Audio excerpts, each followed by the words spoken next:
नमस्कार दोस्तों, स्वागत है आपका पॉजिटिव इनबॉक्स हिंदी पर। अगर आप चैनल पर पहली बार आए हैं तो चैनल को सब्सक्राइब कर लीजिए, क्योंकि आपको इस चैनल पर मिलती है बहुत ही इंटरेस्टिंग स्टोरीज। और आज की हमारी कहानी बहुत ही मज़ेदार होने वाली है। तो चलिए बिना किसी देरी के शुरू करते हैं हमारी आज की कहानी।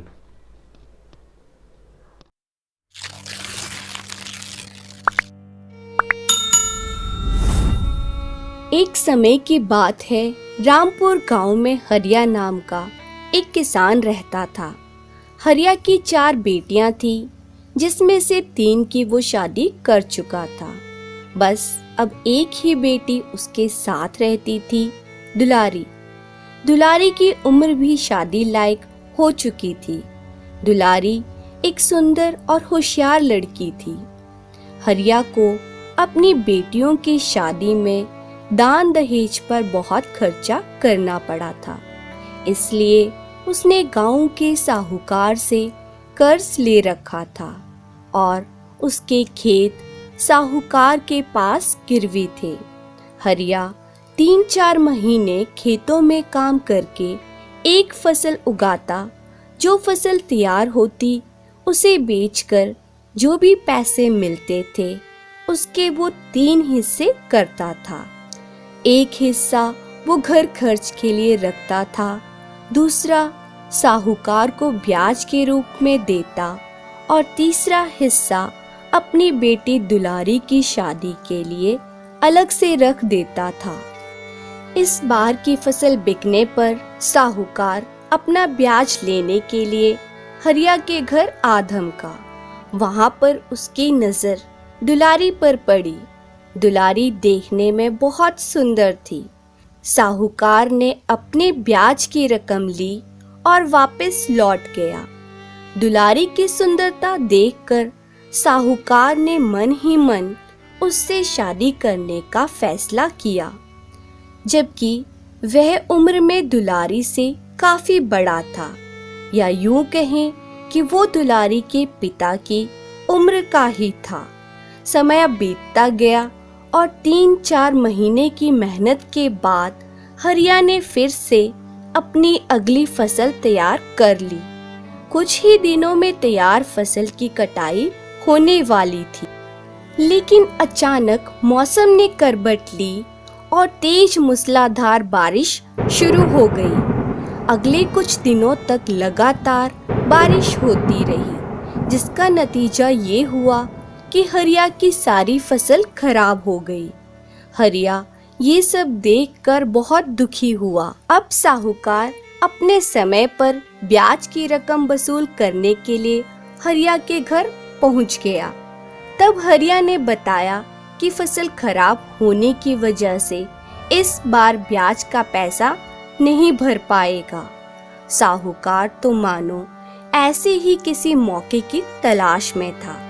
उसने दुलारी की तरफ देखते हुए हरिया से कहा कि अगर तुम अपनी बेटी दुलारी की शादी मुझसे करवा दो तो मैं तुम्हारा सारा कर्ज और ब्याज माफ कर दूंगा।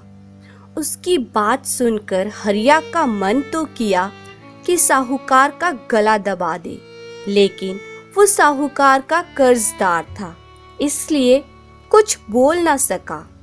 साहूकार समझ गया कि हरिया राजी नहीं होगा। उसने कहा, हरिया, तुम्हारी दुलारी की किस्मत में रानियों की तरह राज करना लिखा है और तुम चुपचाप बैठे हो। क्यों अपनी और अपनी बेटी की किस्मत खराब कर रहे हो? तब दुलारी ने साहूकार से कहा, जो हमारी किस्मत में होगा वो तुम किस्मत पर ही छोड़ दो। हमें हमारी किस्मत पर पूरा भरोसा है। दुलारी की बात सुनकर साहूकार ने कहा, अच्छा, अगर अपनी किस्मत पर इतना ही भरोसा है तो चलो एक किस्मत का खेल खेलते हैं। मैं एक मटके में 2 पत्थर डालूंगा, एक काला और एक सफेद, और फिर तुम उस मटके में से बिना देखे एक पत्थर निकालोगी।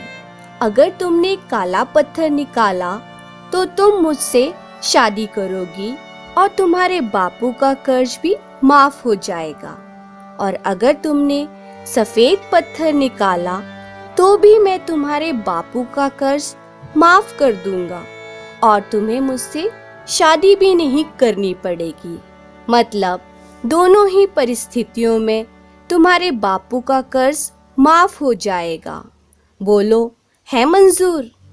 अपने पिता के कर्ज के माफ होने की बात सुनकर दुलारी राजी हो गई और उसने सोचा, जो किस्मत में लिखा होगा देखा जाएगा। अगर मेरी किस्मत में इस साहूकार से शादी होना लिखा होगा तो यही सही, कम से कम बापू को कर्ज से छुटकारा तो मिल जाएगा। लेकिन साहूकार एक धोखेबाज आदमी था। उसने अपने साथ आए नौकर को मटके में 2 पत्थर लाने को कहा। असल में साहूकार ने पहले से नौकर को सिखा रखा था कि मटके में दोनों काले पत्थर ही लाना, जिससे कि दुलारी की शादी मेरे साथ हो जाए।